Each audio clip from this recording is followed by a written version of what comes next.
बिस्मिल्लाहिर्रहमानिर्रहीम। कैसे हैं भाई आप लोग? रटना नहीं है, समझना है। Syntax book board first year chemistry chapter number 11 thermochemistry का पार्ट 15 जो है हम करने जा रहे हैं।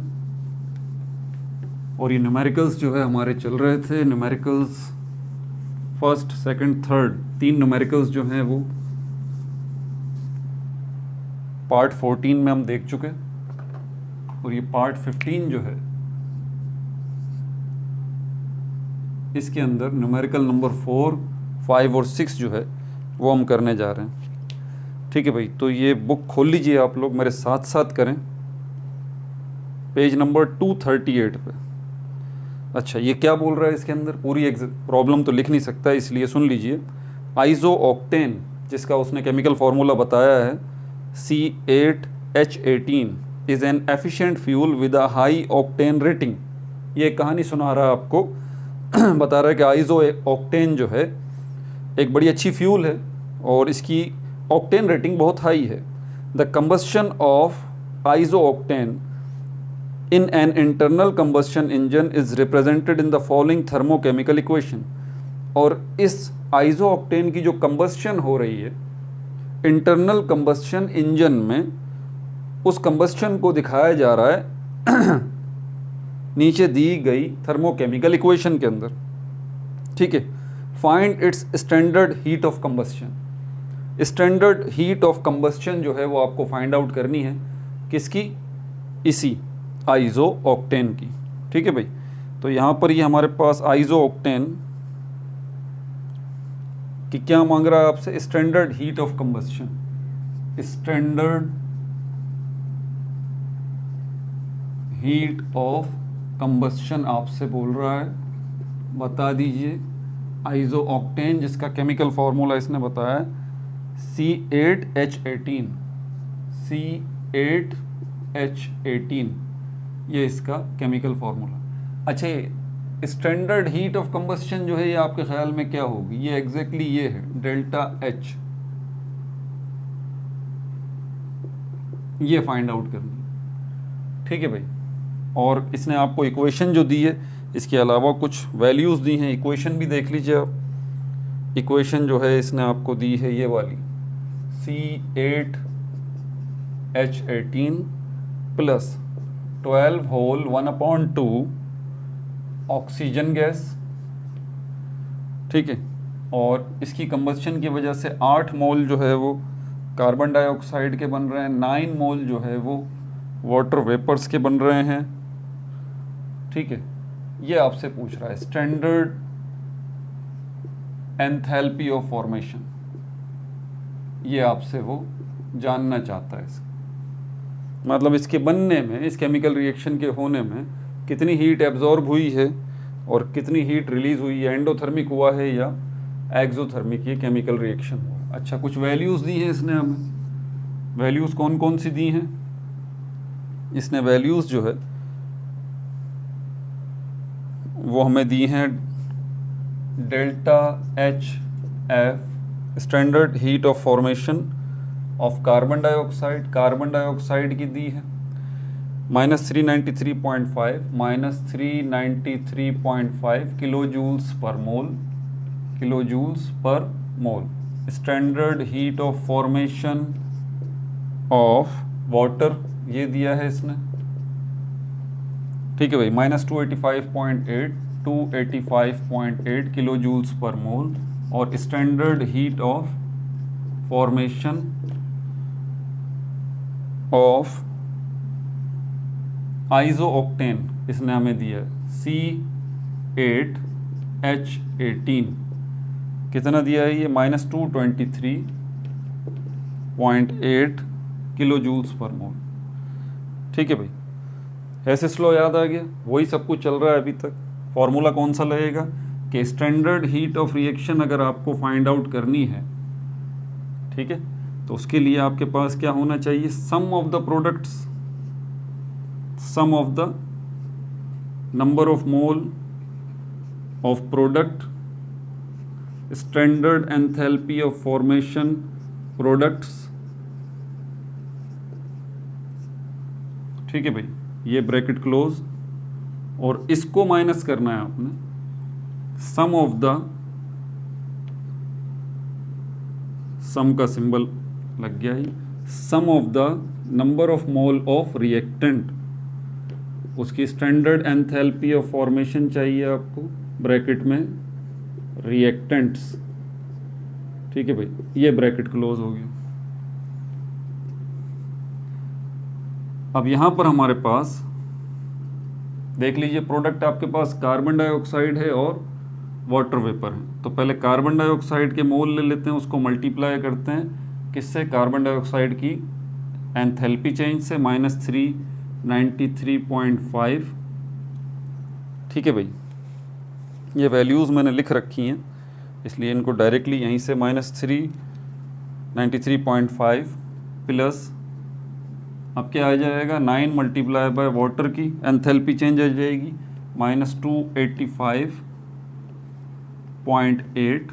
ठीक है भाई, इसका काम निमट गया। अब इस रिएक्टेंट की तरफ चलते हैं। तो ऑक्सीजन जो है, क्योंकि ये तो हमारे पास क्या है, एलिमेंट है, इसकी एंथैल्पी चेंज तो स्टैंडर्ड एंथैल्पी ऑफ फॉर्मेशन इसकी तो ज़ीरो होगी। ठीक है, ये जो हमारे पास है इसकी हमें ज़रूरत है -223, क्या है हमारे पास, आइजो ऑक्टेन -223.8। अब बस आगे कैलकुलेशन है और कुछ भी नहीं है।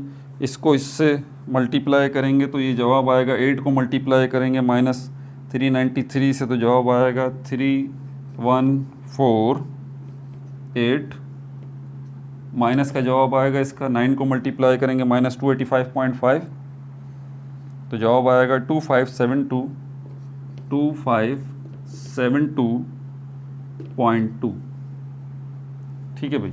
अच्छा, यहाँ पर ये माइनस इस माइनस से मल्टीप्लाई होगा तो प्लस हो जाएगा 223.8।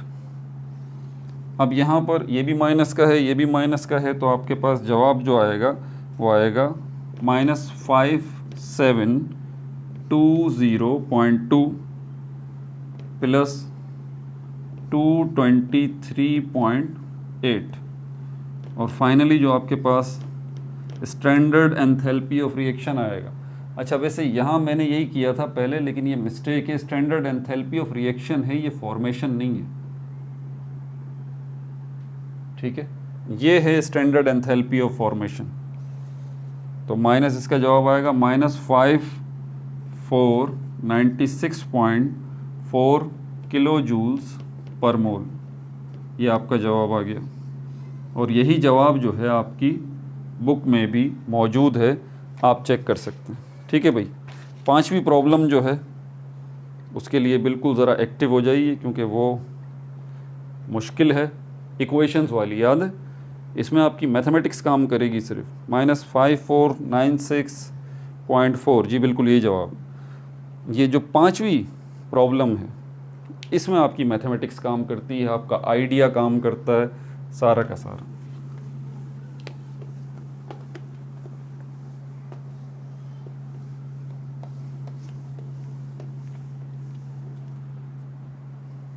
पहले इसको पढ़ के सुना दूं आपको, क्या बोल रहा है इसके अंदर। ग्लिसरॉल बता रहा है कि ग्लिसरॉल जो है एक वेल नोन ऑर्गेनिक कंपाउंड है due to its versatile uses. एक कहानी सुना रहा है, ग्लिसरॉल जो है बड़ा एक अच्छा ऑर्गेनिक कंपाउंड है, क्योंकि उसके बहुत ज़्यादा यूजेस हैं, मल्टीपल यूजेस हैं। Calculate the standard enthalpy of formation of glycerol. उसने क्लियरली बताया ग्लिसरॉल का standard enthalpy of formation find out करें। Standard enthalpy of formation of glycerol. Glycerol, तो स्टैंडर्ड एंथैल्पी ऑफ फॉर्मेशन को किससे रिप्रेजेंट करते हैं, इससे। ये आपको फाइंड आउट करना है, किसका, आगे ब्रैकेट में ग्लिसरॉल। क्लियरली उसने बता दिया कि भाई ये आपको फाइंड आउट करना है। ठीक है भाई। From the data given below, जो कि डेटा आपको नीचे दिया गया है। अब ये डेटा जो नीचे दिया गया है, ज़रा इसको आप नोट कर लें। सबसे पहले उसने आपको ये इक्वेशन दी है, ये वाली, 3 carbon 3 carbon plus 4 hydrogen gas plus 3/2 और ऑक्सीजन, और इससे बनेगा C3 ग्लिसरॉल, ये रहा C3H8O3। इस पर आपने फाइंड आउट करना है standard enthalpy of formation of glycerol. ये आपकी टारगेट इक्वेशन है। ये इक्वेशन आपको बनानी है। जब आप ये इक्वेशन बनाएंगे दूसरी इक्वेशन से तो खुद ब खुद आपको ये standard enthalpy of formation of glycerol मिल जाएगा, खुद ब खुद मिल जाएगा। अब वो 3 इक्वेशंस कौन सी हैं? ये रही। उसने कहा है कार्बन और ऑक्सीजन जब आपस में रिएक्ट कर रहे हैं तो उसके नतीजे में कार्बन डाइऑक्साइड बन रहा है, और डेल्टा H जो है यहाँ पर -393.5 ये आ रहा है। अच्छा, उसके बाद फिर हाइड्रोजन गैस का बता रहा है कि हाइड्रोजन गैस जो है 1/2 मोल हैं ऑक्सीजन गैस के, उनके साथ रिएक्ट कर रहा है तो वाटर बन रहा है H2O। डेल्टा H जो है यहाँ पर वो क्या है? -285.8। डेल्टा H जो है -285.8 है। उसके बाद फिर C3H8O3 यानी कि ग्लिसरॉल को बता रहा है कि वो रिएक्ट कर रहा है 3 होल 1/2 ऑक्सीजन के साथ, और उसके नतीजे में 3 मोल कार्बन डाइऑक्साइड के बन रहे हैं प्लस 4 मोल जो है वो वाटर के बन रहे हैं, और यहाँ पर डेल्टा H जो है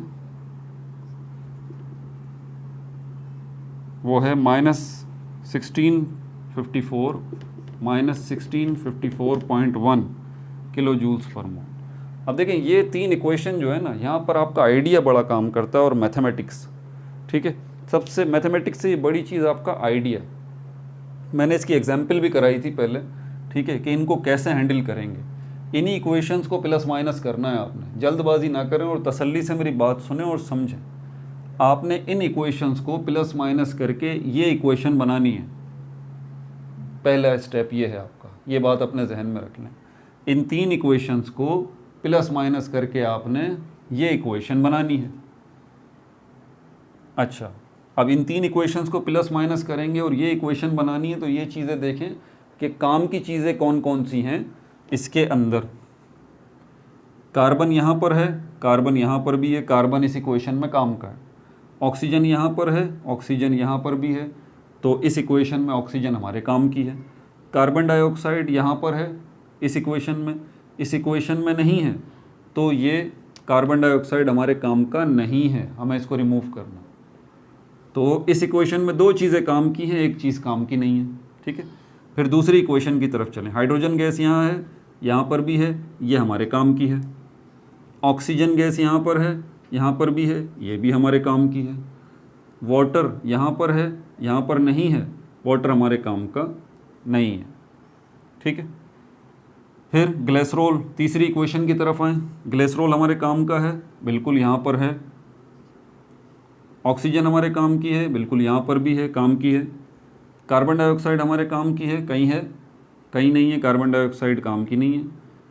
वाटर कहीं है, कहीं भी नहीं है, वाटर भी काम का नहीं है। समझ में आ रही है बात? अब आपको क्लियरली पता चल गया कि यार ये चीज़ हमारे काम की है इन तीनों इक्वेशंस में, और ये चीज़ काम की नहीं है। तो ये जो काम की चीज़ें नहीं हैं, इनको हमें क्या करना है? इनको हमें निकालना है, इनको हमें निकालना है। अब इसको छोड़ के मैं एक आसान सी अलजेब्रिक क्वेश्चन आपसे पूछता हूँ। अगर -2x² कहीं लिखा हुआ हो तो मैं कहता हूँ कि इसको आपने गायब करना है, ख़त्म कर देना है इसको। तो इसका हल क्या है? आप बोलेंगे भाई इसका हल ये है कि इसके साथ +2x² आ जाए। आसान सी बात है। तो ये -2x² ख़त्म हो जाएगा क्योंकि +2x² उसके साथ आ गया। एग्जैक्टली यहाँ पर भी आपने यही काम करना है कि कार्बन डाइऑक्साइड जो आपको नज़र आ रहा है, इस तरह से इसको एडजस्टमेंट करनी है कि एक कार्बन डाइऑक्साइड प्लस का हो तो दूसरा माइनस का आ जाए, इस तरह की शक्ल आ जाए ताकि कार्बन डाइऑक्साइड को काटा जा सके। इसी तरह वाटर का भी ये इशू है कि वाटर जो है इसको भी हमने इसी तरह एक प्लस का होगा एक माइनस का होगा, इनको काटेंगे तब जाके हमारा मसला हल होगा। समझ में आ रही है बात? अब ये होगा कैसे, अब ज़रा क्रिटिकली एनालिसिस करें इसका। इसकी कोई रॉकेट साइंस नहीं है, कोई तरीका नहीं है कि मैं आपको बता दूं ये कर लें आपके मसले का हल निकल आएगा। नहीं भाई, ये सिर्फ आपका आइडिया और आपकी प्रैक्टिस, तभी आप इनको हैंडल कर सकते हैं, अदरवाइज़ कोई तरीका नहीं है। तो पहला तरीका बता दिया कि काम की चीज़ें और बेकार चीज़ों को अलग अलग करें। फिर जो चीज़ें काम की नहीं हैं, जैसे कि ये कार्बन डाइऑक्साइड है, वाटर है, इसके बारे में आइडिया लगाएं कि आप ऐसा क्या करेंगे, क्योंकि आप इन इक्वेशंस को प्लस माइनस मल्टीप्लाई डिवाइड कर सकते हैं, जो दिल चाहे आप इन इक्वेशंस के साथ कर सकते हैं। आपका टारगेट सिर्फ एक होना चाहिए जहन में, जैसे कि मेरे है कि मुझे इस कार्बन डाइऑक्साइड को और इस कार्बन डाइऑक्साइड को ख़त्म करना है। इस इक्वेशन में तो कार्बन डाइऑक्साइड बीच वाली में तो खैर है ही नहीं। तो अगर मैं इन दोनों को देखता हूँ तो यहाँ पर मुझे लगता है, नज़र आता है कार्बन डाइऑक्साइड के साथ 3, यहाँ पर मुझे कार्बन डाइऑक्साइड के साथ 3 नज़र नहीं आता। तो अब मैं क्या करूँगा, पहला टारगेट मेरा कार्बन डाइऑक्साइड है, यहाँ मुझे 3 नज़र आ रहा है, यहाँ 3 नज़र नहीं आ रहा। तो इस पूरी इक्वेशन को मैं 3 से मल्टीप्लाई कर दूँगा तो इसके साथ 3 आ जाएगा, इसके साथ भी 3 आ जाएगा, इसके साथ भी 3 हो जाएगा। ये हो जाएगा 3C + 3O2 और 3 कार्बन डाइऑक्साइड। ठीक है, आपने देखा इक्वेशन 1 को मैंने 3 से मल्टीप्लाई किया तो इक्वेशन 1 की ये शक्ल आई है। अब मैं इस वाली इक्वेशन को देखता हूँ तो यहाँ पर भी 3 मौजूद है। ठीक है, अच्छा एक काम मैं और भी देखता हूँ कि मैं देखता हूँ इक्वेशन 2 जो है और इस वाली इक्वेशन को देखता हूँ तो यहाँ पर मुझे 4 वाटर के मॉलिक्यूल नज़र आते हैं, यहाँ 1 वाटर का मॉलिक्यूल नज़र आता है। तो मुझे लगता है कि मुझे इस दूसरी इक्वेशन को 4 से मल्टीप्लाई कर देना चाहिए। ठीक है, तो इस दूसरी इक्वेशन को मैं 4 से मल्टीप्लाई करता हूँ तो ये बनता है 4H2 + 1/2। अब 1/2 के साथ देखें 4 सबके साथ मल्टीप्लाई होगा तो यहाँ भी होगा। ठीक है, 4 × 1/2 ऐसा हो जाएगा, और इसी तरह 4 इस वाटर के साथ भी मल्टीप्लाई होगा H2O।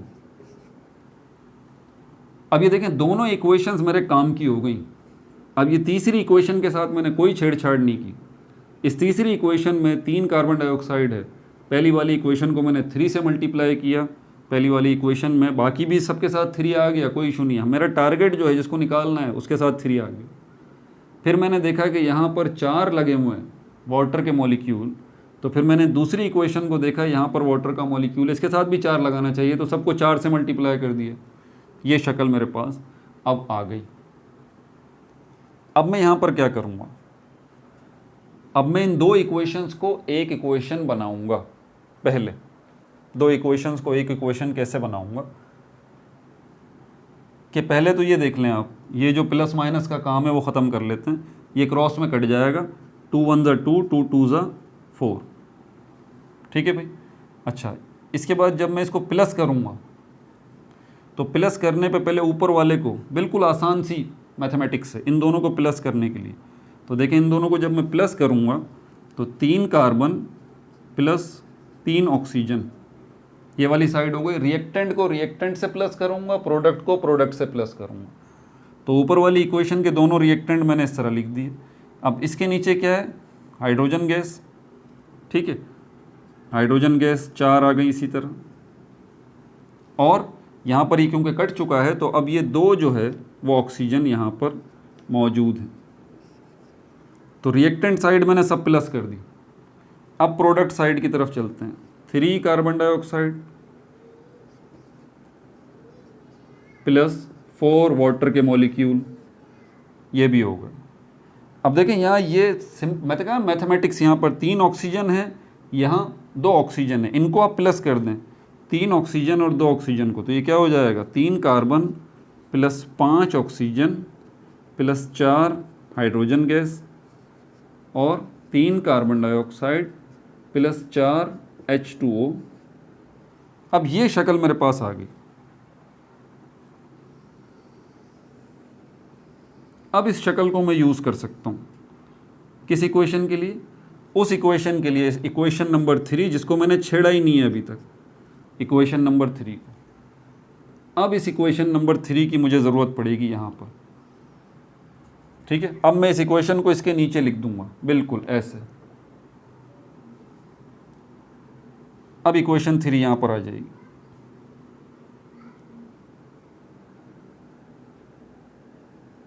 ठीक है। इक्वेशन 3 देखिए यहाँ पर, या ऊपर जगह बनाऊँ या यहीं बना लूँ, चलो यहीं बना लेता हूँ यार। तो इक्वेशन 3 ये रही, ये C3H8O3 प्लस, अब इसको मुझे थोड़ा सा सॉल्व करना पड़ेगा। 3 होल 1/2 है, 2 3 6 होगा। इसको सॉल्व करने का तरीका ये, नीचे वाले को इस वाले से मल्टीप्लाई करें, 2 3 6, और जो भी जवाब आए, जैसे कि यहाँ 6 आया है, इसको ऊपर वाले से यानी कि 1 से प्लस कर दें। तो ये क्या हो जाएगा 7/2, ये क्या हो जाएगा 7/2 प्लस 7/2, ये ऑक्सीजन आ गया, ठीक है भाई। अच्छा, रिएक्टेंट साइड पूरी हो गई। अब प्रोडक्ट साइड की तरफ चलते हैं। क्या है यहाँ पर 3 कार्बन डाइऑक्साइड प्लस 4 H2O। ये देखें, ये पूरी इक्वेशन 3 जो है वो मैंने यहाँ पे लिख दी इसके नीचे, ये जो आई थी हमारी। अब मैं इनके साइन चेंज करूँगा, जो प्लस होगा उसको माइनस कर दूंगा, जो माइनस होगा उसको प्लस कर दूंगा। तो मैंने इसको भी माइनस कर दिया ग्लिसरॉल को, इसको भी मैंने माइनस कर दिया ऑक्सीजन को, और इसको भी मैंने माइनस कर दिया और इसको भी मैंने माइनस कर दिया, ठीक है। अब ये जो है कट जाएगा, कट गया ना कार्बन डाइऑक्साइड, वाटर भी कट गया। यहाँ प्रोडक्ट साइड पर कुछ नहीं बचा, यहाँ खाली जगह है अभी, ये बात ध्यान में रखिएगा। प्रोडक्ट साइड सारी फिनिश हो गई, रिएक्टेंट साइड की तरफ चलें। ये माइनस का है, ये प्लस का है। अब इसको, इन दोनों को मैं यहाँ ऊपर लेके आता हूँ, यार जगह नहीं है, ठीक है।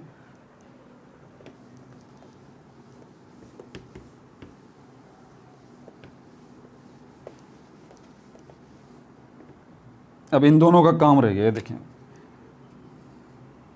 ये हो जाएगा 3 carbon plus 5 oxygen plus 4 hydrogen, ये वाले सब आ गए तीनों तीनों आ गए। फिर माइनस C3H8O3, और इसके साथ माइनस 7/2 ऑक्सीजन। देखें ना, रिएक्टेंट साइड मैंने सब एज इट इज़ लिख दी बिल्कुल तरतीब से, कोई छेड़छाड़ नहीं की। अब एरो यहाँ पर क्या है 0, ये तो कट गया ना सब कुछ। अब ये जो मेरे पास है नेगेटिव वाला ग्लिसरॉल, इसको उठा के मैं वहाँ ले आऊँगा, ठीक है। तो ये बच जाएगा 3C प्लस 5O2, ये माइनस ग्लिसरॉल जो है ये वहाँ जाके प्लस, ये हो जाएगा माइनस 7/2 O2, और ये यहाँ जाके क्या हो गया, ये प्लस का हो गया C3H8O3। ये जो है माइनस वाला ग्लिसरॉल वहाँ जाके प्लस का हो गया, ठीक हो गया भाई। हाइड्रोजन गैस में लिखना भूल गया शायद, sorry. 3 carbon plus 4 hydrogen gas, ये भी आ गया ठीक है भाई, क्लियर, आसान। अभी मैंने इनकी वैल्यूज़ के साथ कोई छेड़छाड़ नहीं की है जी, वो अभी एंड में करेंगे, वो आखिर में कर लेंगे, कोई टेंशन नहीं। पहले ज़रा ये तो मसला हल कर लें। अब यहाँ पर एलसीएम लिया जाएगा, ये है 5 ऑक्सीजन, ये है माइनस 7/2 ऑक्सीजन। यहाँ पर एलसीएम लिया जाएगा, 2 से 2 कट जाएगा, 2 5 10 हो जाएगा, -7 ऑक्सीजन हो जाएगा, 3 कार्बन प्लस 4 हाइड्रोजन, और C3H8O3। 10 में से 7 जाएंगे, 3/2 बच जाएगा, oxygen plus 4 hydrogen plus 3 carbon, और ये H8O3। अब देखें यहाँ जो मैंने एलसीएम लिया है ना, अगर वही ना आपकी मैथमेटिक्स की बेसिक्स अच्छी नहीं है तो आपको प्रॉब्लम होगी, सीधी बात। बेसिक्स ऑफ मैथमेटिक्स की पूरी प्लेलिस्ट बनाई हुई है मैंने, जिसमें सारी बुनियादी चीज़ें मैंने सिखाई हैं, इसीलिए 15-16 वीडियोस, ताकि भाई आप लोगों को जो है वो मैथमेटिक्स की बेसिक्स आएँ, ताकि आप प्रॉब्लम्स को सॉल्व कर सकें, फिज़िक्स की हों, केमिस्ट्री की हों। ठीक है, तो ये देखें, ये हमारे पास शक्ल जो अब आई है, ये कौन सी शक्ल है, कुछ याद है? ये वही इक्वेशन है जो कि इसने हमें दी थी जी। कौन सी इक्वेशन दी थी, याद है? मैंने बताया था ना, जिसकी एंथैल्पी उसने बोला था कि भाई इसकी एंथैल्पी फाइंड आउट करो। ये रही वो इक्वेशन, 3 कार्बन जो गिवन उसने दी थी कि ये वाली इक्वेशन चाहिए जनाब। उसने कहा था कि ये वाली इक्वेशन चाहिए जिसमें ऑक्सीजन के 3/2 मोल हों, हाइड्रोजन के 4 मोल हों, कार्बन के 3 मोल हों और ग्लिसरॉल का 1 मोल हो। यही कहा था ना उसने। और ये इक्वेशन बनाते हुए डेल्टा एच जो है वो भी आपने फाइंड आउट करना है, डेल्टा एच जो है वो भी आपने फाइंड आउट करना है। ऐसे ही था कुछ। तो ये इक्वेशन तो हमने बना दी है, देखें, 3 कार्बन, 4 हाइड्रोजन, 3/2 ऑक्सीजन और ये ग्लिसरॉल, ये तो बन गई। अब इसके साथ इसका मसला हल करते हैं। अब इसको मिटाऊं, अब दोबारा से वहीं चलते हैं, वही 3 इक्वेशंस, ठीक है। इसको मैं अलग कर रहा हूँ, सेपरेट है ये सिस्टम। वही 3 इक्वेशंस दोबारा लिखते हैं। Carbon plus oxygen, carbon dioxide, कितना बताया उसने, delta H is equal to -393.5। अब याद है इस इक्वेशन के साथ हमने क्या किया था? कार्बन डाइऑक्साइड को इसके साथ 3 कार्बन लगाने के लिए हमने पूरी इक्वेशन को 3 से मल्टीप्लाई किया था, याद है? 3 से मल्टीप्लाई किया था। तो भाई ये जो 3 से आपने जब मल्टीप्लाई किया था पूरी इक्वेशन को ना, तो ये 3 यहाँ पर भी आएगा, यही 3 इसको भी मल्टीप्लाई करेगा जी। तो इसकी नई वैल्यू आपके सामने क्या आ जाएगी? इसकी नई वैल्यू आपके सामने आएगी -1180.5। इस इक्वेशन की ये वाली वैल्यू अब आपके सामने आ गई, ठीक है। अच्छा, दूसरी वाली जो इक्वेशन थी कौन सी? ये वाली, हाइड्रोजन प्लस 1/2 ऑक्सीजन और H2O। याद है इसको हमने, इसको वाटर को 4 मोल बनाने के लिए, और इसकी वैल्यू हमारे पास क्या थी? इसकी वैल्यू थी original delta H is equal to -285.8, ये थी। फिर इस पूरी इक्वेशन को हमने 4 से मल्टीप्लाई किया था, 4 4 और 4, जिससे ये तो कट गया था, 2 1 2 2 2 4, और ये ऑक्सीजन आपकी क्या बन गई थी? 2 ऑक्सीजन बन गई। यही 4 यहाँ भी मल्टीप्लाई होगा इससे, 4 मल्टीप्लाई बाय -285.8, ठीक है। तो ये क्या जवाब आएगा आपका? -2323.7, -2323.7, ये जवाब आएगा। ये हाईलाइट मैं इसीलिए कर देता हूँ, ये डब्बा सा बना देता हूँ ताकि क्लियरली आपको जवाब सामने रहें। तो इसका जवाब आपके पास ये आया था और इसका जवाब आपके पास ये आया था। और फिर फाइनली आपने क्या किया था? इन दोनों इक्वेशंस को प्लस कर दिया था। ऐसे ही किया था ना, दोनों को प्लस किया था। तो जब ये दोनों प्लस हुई थी तो भाई ये भी प्लस होगा ना, फिर -1180.5, और ये भी प्लस होगा -23.23। तो जब हम इनको प्लस करेंगे तो हमारे पास जवाब क्या आएगा?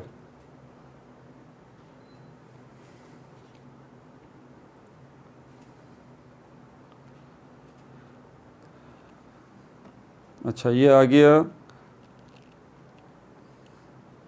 1100, और उसके बाद फिर जब हमने इनको प्लस किया था तो हमारे पास जवाब क्या आया था? -223।